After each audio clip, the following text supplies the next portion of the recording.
Online স্কুলের পক্ষ থেকে সবাইকে স্বাগত জানাচ্ছি। আমি ইসমাত ফারজানা।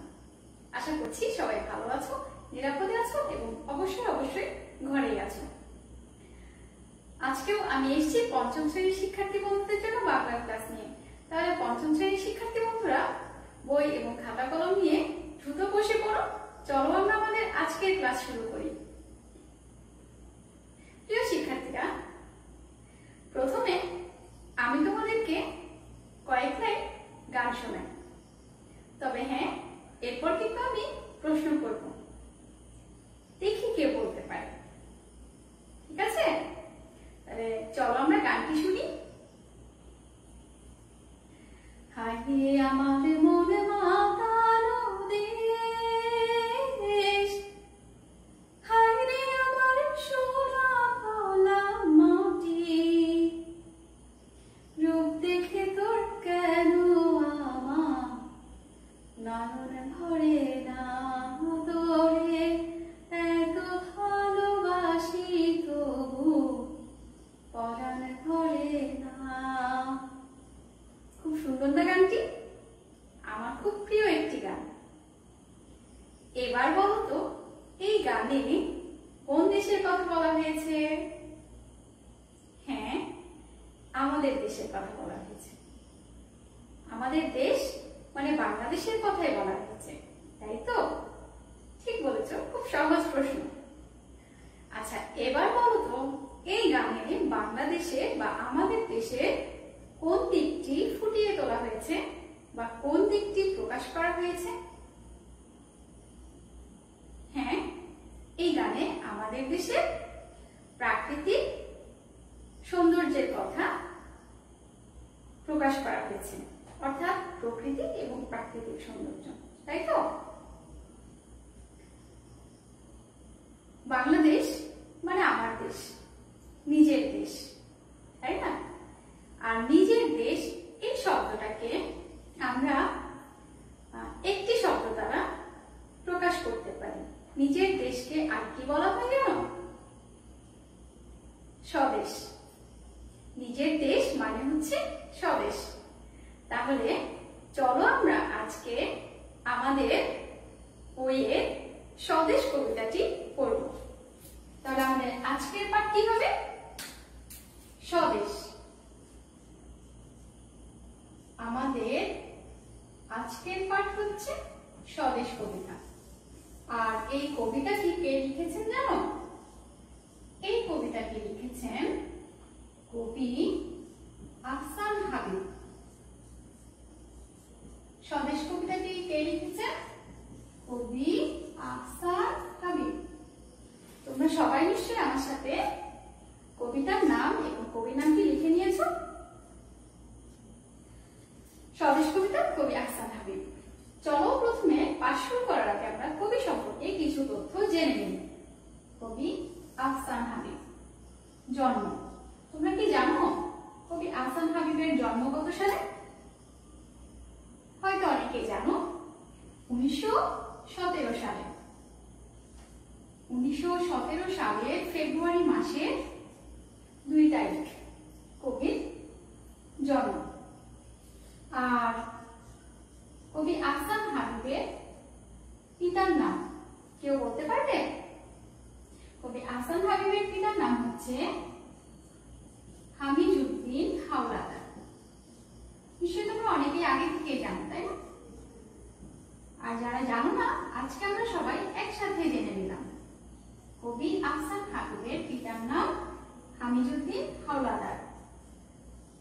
তারপর মাতার নাম কি জানো? মাতার নাম হচ্ছে জমিলা খাতুন।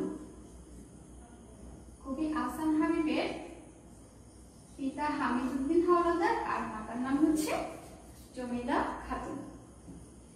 তিনি পেশায় কি ছিলেন জানো? তিনি পেশায় একজন সাংবাদিক ছিলেন। অর্থাৎ তিনি দীর্ঘদিন যাবত বিভিন্ন পত্রিকায় সাহিত্যের পাতায় সম্পাদক হিসেবে কাজ করেছেন। তিনি ছোটদের জন্য অনেক সুন্দর সুন্দর কিছু ছড়া লিখেছেন। আর এই ছড়া গ্রন্থের মধ্যে রয়েছে, এই ছড়া গ্রন্থের মধ্যে রয়েছে বৃষ্টি পড়ে টাপুর টুপুর। একটি গ্রন্থের নাম আমি বলে দিলাম, তোমরা কি আরেকটি নাম বলতে পারবে? আরেকটি গ্রন্থের নাম? বৃষ্টি পড়ে টাপুর টুপুর, কত সুন্দর নাম, তাই না? আরেকটি গ্রন্থের নাম তোমরা কেউ বলতে পারো? যারা বলতে পারছো তাদেরকে অনেক অনেক ধন্যবাদ। আর আমি আরেকটি নাম বলে দিচ্ছি, সেটি হচ্ছে ছুটির দিন দুপুরে।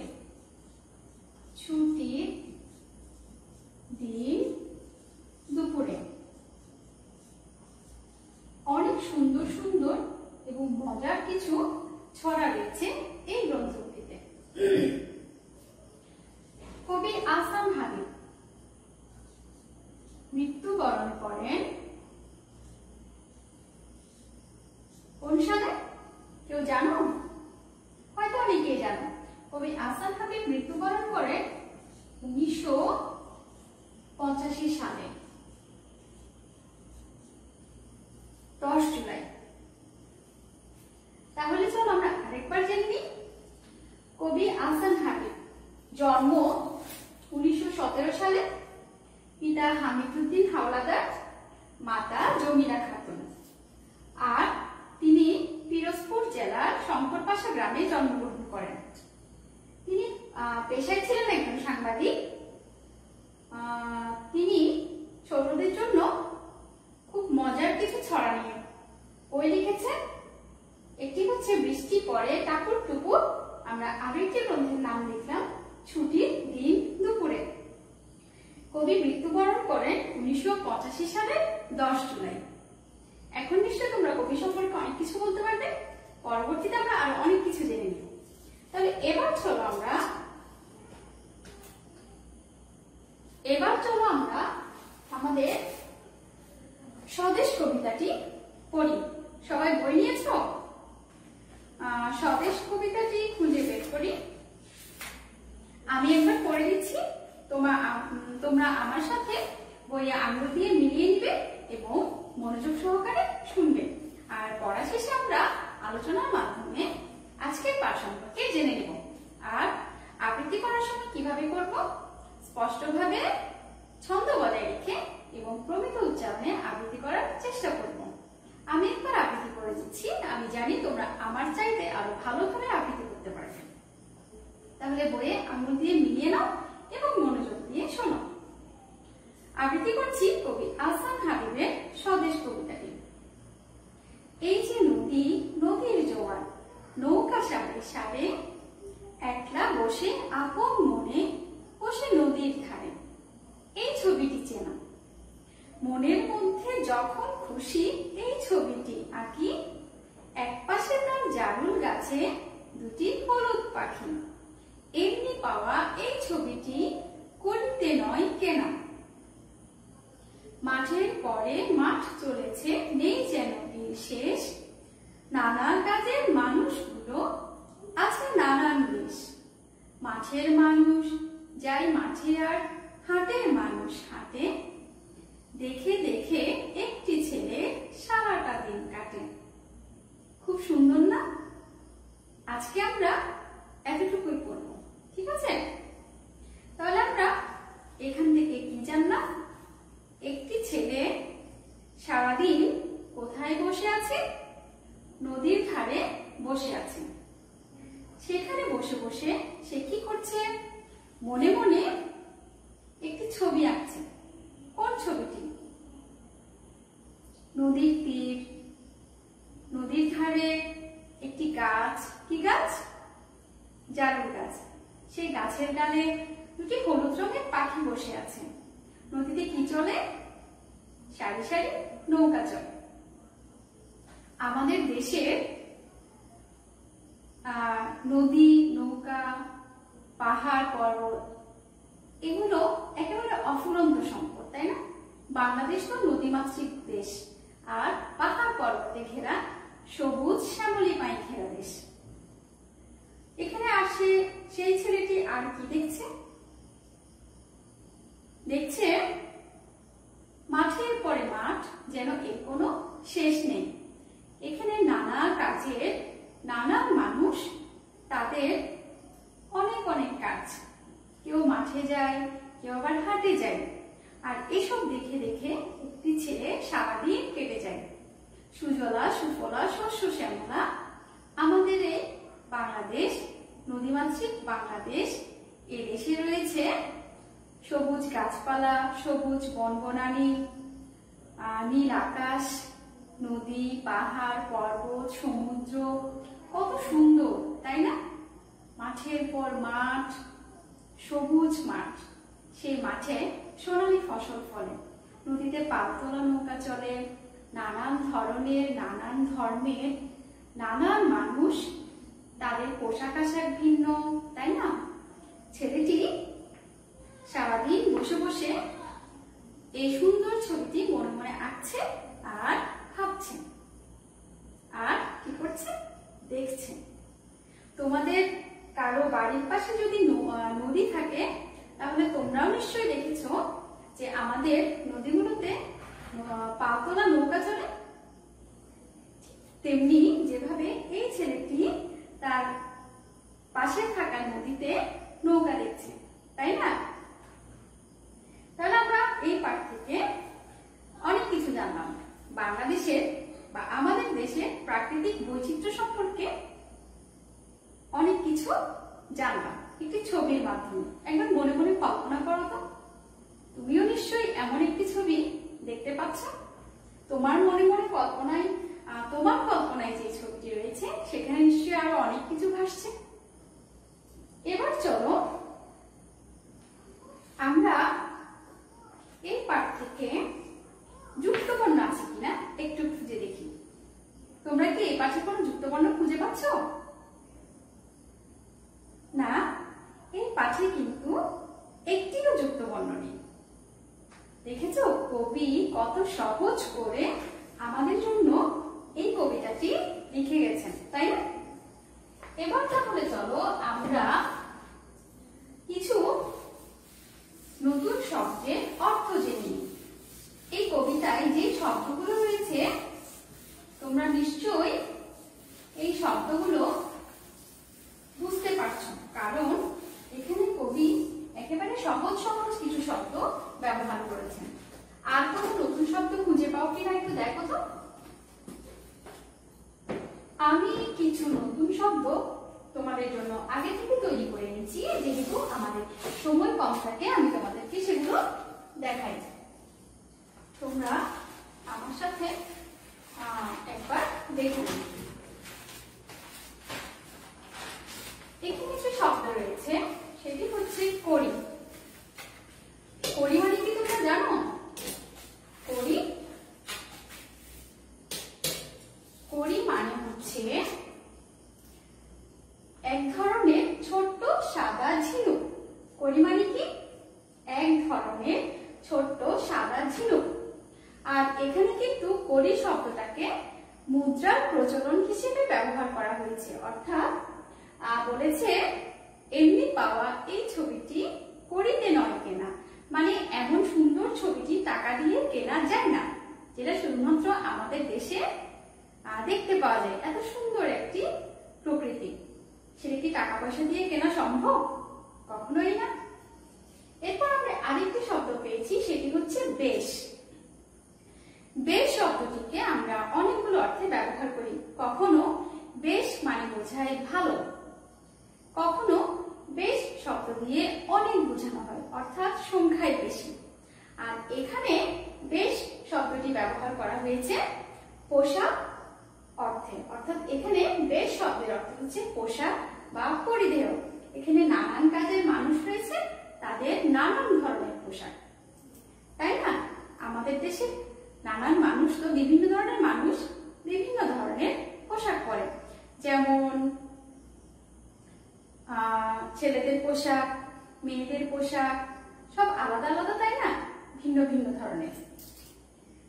এবার চলো আমরা এই পাঠ থেকে এমন কিছু শব্দ নিব যেগুলোর সমার্থক বা সমান বিশিষ্ট অন্য একটি নাম আমরা জানব।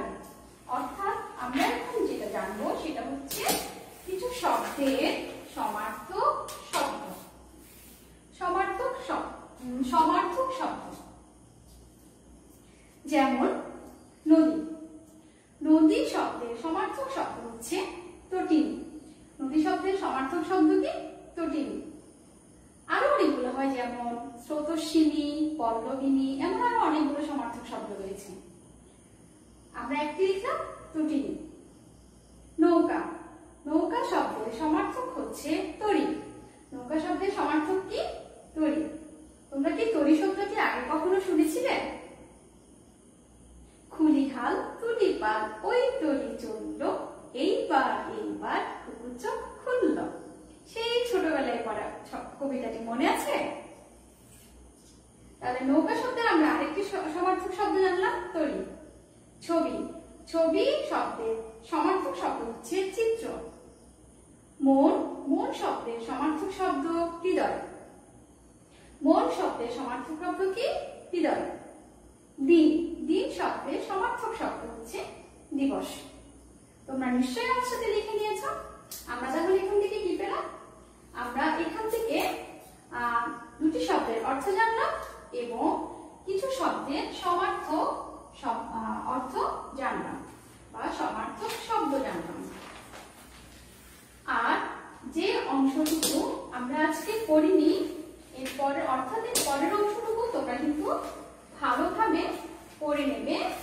এই কবিতাটি খুব সহজ ভাষায় কবি আমাদের জন্য লিখেছেন। তোমাদের দেখবে যে বুঝতে একটু অসুবিধা হবে না।